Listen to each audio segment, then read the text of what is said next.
Há histórias que o tempo se recusa a esquecer.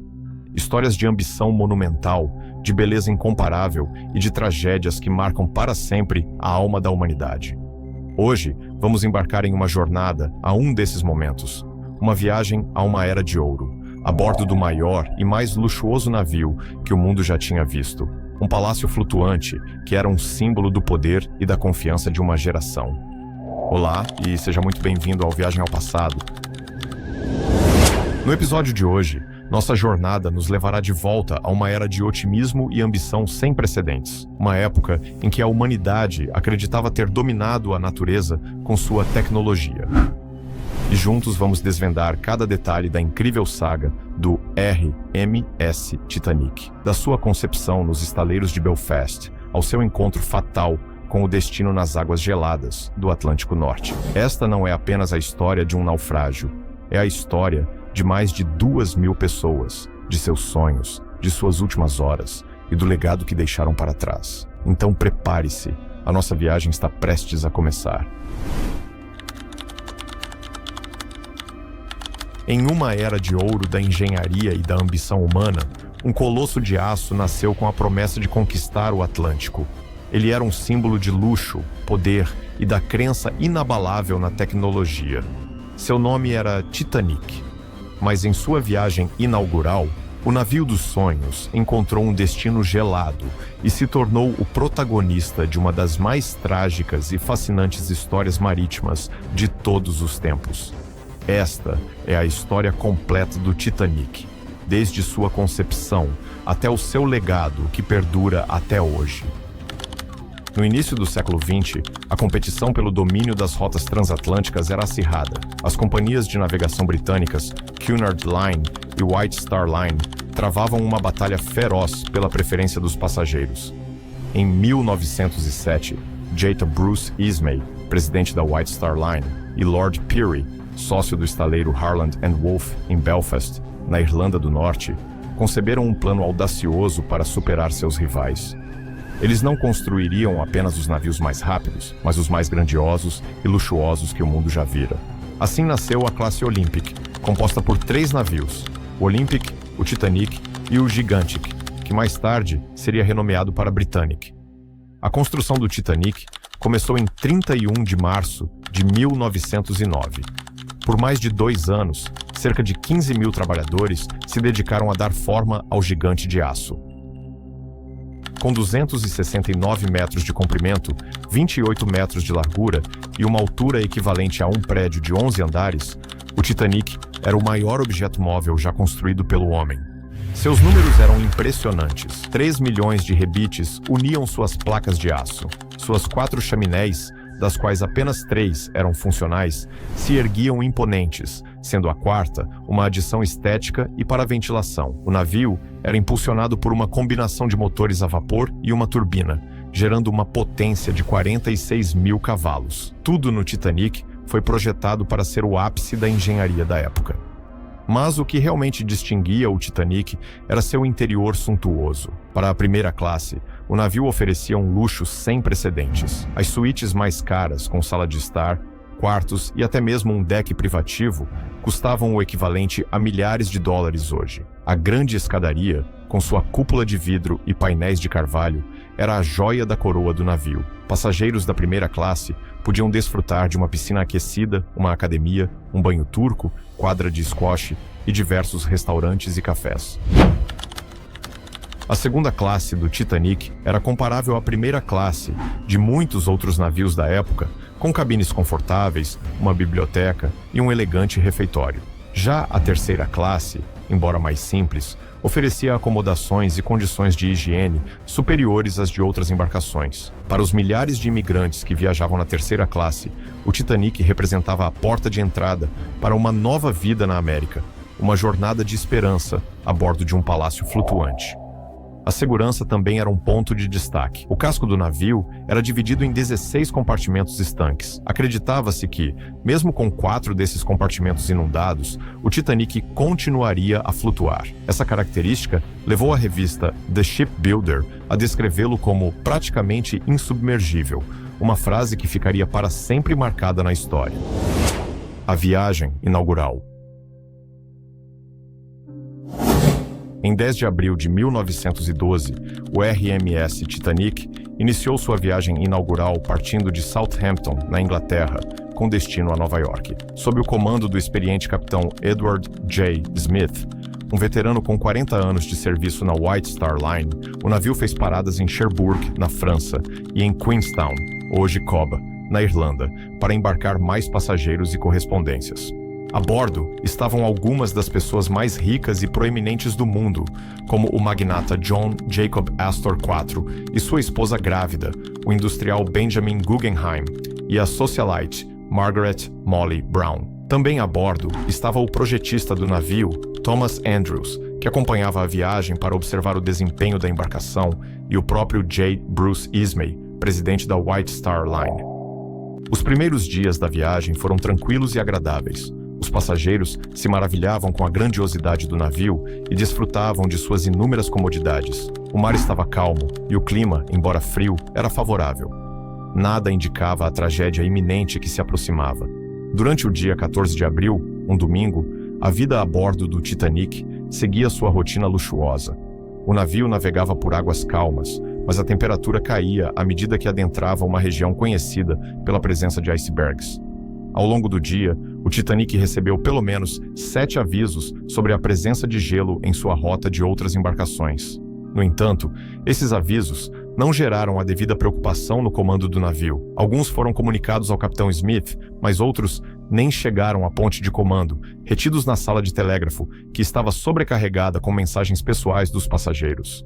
A crença na invencibilidade do Titanic e a pressão para chegar a Nova York no tempo previsto podem ter contribuído para uma falsa sensação de segurança. A noite de 14 de abril de 1912 estava excepcionalmente calma e sem lua, o que tornava a visibilidade de icebergs particularmente difícil. Por volta das 23 horas e 40 minutos, no cesto de Gávea, os vigias Frederick Fleet e Reginald Lee avistaram uma enorme massa de gelo diretamente no caminho do navio. Fleet tocou o sino de alerta 3 vezes e telefonou para a ponte, proferindo as palavras que ecoariam pela história. Iceberg bem à frente. Na ponte, o primeiro oficial, William Murdoch, ordenou uma manobra evasiva desesperada. Tudo a este bordo. Máquinas a ré. O gigante de aço começou a virar lentamente, mas era tarde demais. O iceberg atingiu o lado estibordo do navio, abrindo uma série de rasgos e fendas ao longo de quase 90 metros do casco. O impacto foi sutil para muitos passageiros. Alguns sentiram apenas uma leve vibração. Nos minutos seguintes, a tripulação começou a avaliar os danos. O projetista Thomas Andrews, após uma rápida inspeção, deu o terrível veredito ao capitão Smith. O navio estava condenado. 5 de seus compartimentos estanques haviam sido violados, um a mais do que o Titanic poderia suportar. Ele estimou que o navio teria no máximo 2 horas antes de afundar. A ordem para preparar os botes salva-vidas foi dada, e aqui, uma falha fatal no projeto e no planejamento se tornou evidente. O Titanic carregava apenas 20 botes salva-vidas, o suficiente para cerca de 1.178 pessoas, pouco mais da metade das 2.224 pessoas a bordo. E para piorar a situação, na confusão e na falta de treinamento, muitos botes foram lançados ao mar com menos da metade de sua capacidade. A evacuação foi caótica e marcada por atos de heroísmo e covardia. A orquestra do navio, liderada por Wallace Hartley, continuou a tocar no convés para acalmar os passageiros, um dos atos mais lembrados de bravura daquela noite. À medida que a proa do navio afundava, a popa se erguia cada vez mais para fora da água. As luzes do Titanic piscaram uma última vez e se apagaram, mergulhando o navio na escuridão. Por volta das 2h20 da madrugada de 15 de abril, o Titanic, com sua popa apontada para o céu estrelado, partiu-se em 2 e mergulhou nas águas geladas do Atlântico Norte, levando consigo mais de 1.500 vidas. Nos botes salva-vidas, os sobreviventes assistiram horrorizados ao desaparecimento do magnífico navio. Na água, centenas de pessoas lutavam por suas vidas no frio congelante, mas poucas seriam resgatadas. Cerca de 2 horas depois, o navio RMS Carpathia, que havia captado o pedido de socorro do Titanic e navegado a toda velocidade através de um campo de gelo, chegou ao local. O Carpathia resgatou os 705 sobreviventes dos botes salva-vidas e os levou para Nova York, onde a notícia da tragédia já havia chocado o mundo. A chegada do navio foi recebida por uma multidão de jornalistas e familiares desesperados por notícias. Inquéritos foram abertos nos Estados Unidos e na Grã-Bretanha para investigar as causas do desastre. O naufrágio do Titanic foi um choque para a sociedade da época, abalando a confiança na tecnologia e na modernidade. A tragédia, no entanto, levou a mudanças significativas na segurança marítima. A primeira Convenção Internacional para a Salvaguarda da Vida Humana no Mar foi convocada em 1914. Novas regulamentações exigiam que todos os navios tivessem botes salva-vidas para todos a bordo, que realizassem exercícios de evacuação e que mantivessem uma escuta de rádio 24 horas por dia. A Patrulha Internacional do Gelo também foi criada para monitorar a presença de icebergs no Atlântico Norte. Por mais de 70 anos, o Titanic repousou em seu túmulo a quase 4.000 metros de profundidade, até ser descoberto em 1985. A descoberta reacendeu o fascínio do público pela sua história, que foi imortalizada em inúmeros livros, documentários e, mais notavelmente, no filme de James Cameron, de 1997, que se tornou um fenômeno cultural. A história do Titanic é repleta de detalhes fascinantes e reviravoltas do destino que vão além do que muitos imaginam. Vamos mergulhar em algumas curiosidades surpreendentes que cercam sua breve e inesquecível história.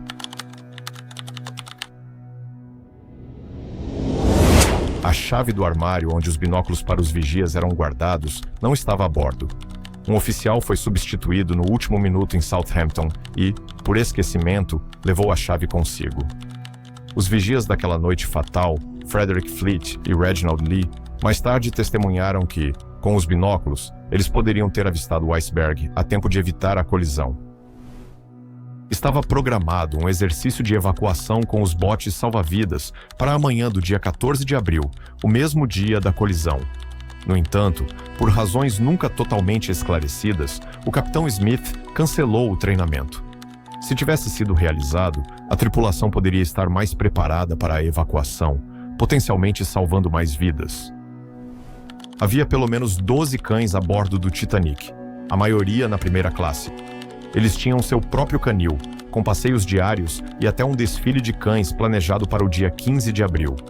Apenas 3 cães pequenos, que foram levados secretamente para os botes salva-vidas por seus donos, sobreviveram à tragédia. Por décadas, acreditou-se que o violino do maestro Wallace Hartley, que tocou bravamente enquanto o navio afundava, havia se perdido no mar. No entanto, em 2006, o instrumento foi descoberto em um sótão na Inglaterra. Após extensos testes, foi autenticado como o violino de Hartley, provavelmente guardado em uma mala de couro que o protegeu. Ele foi leiloado em 2013 por mais de $1.700.000. Apesar da violência do naufrágio e da imensa pressão no fundo do mar, expedições aos destroços descobriram que a adega do navio estava surpreendentemente intacta, com centenas de garrafas de vinho e champanhe ainda em seus lugares, preservadas pela escuridão e pelo frio abissal. Estes são apenas alguns dos muitos fatos que compõem o mosaico da história do Titanic.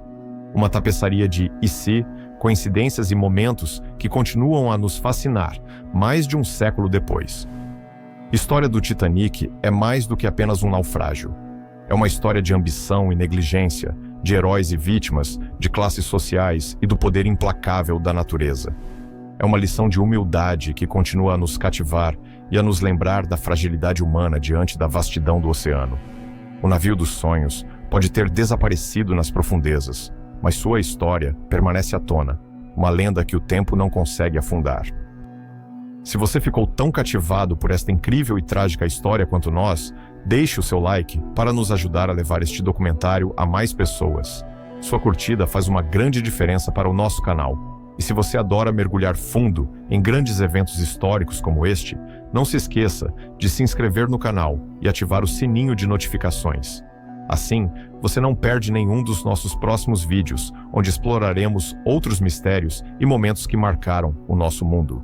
Muito obrigado por assistir e por nos acompanhar nesta jornada até o fundo do Atlântico. Nos vemos no próximo vídeo.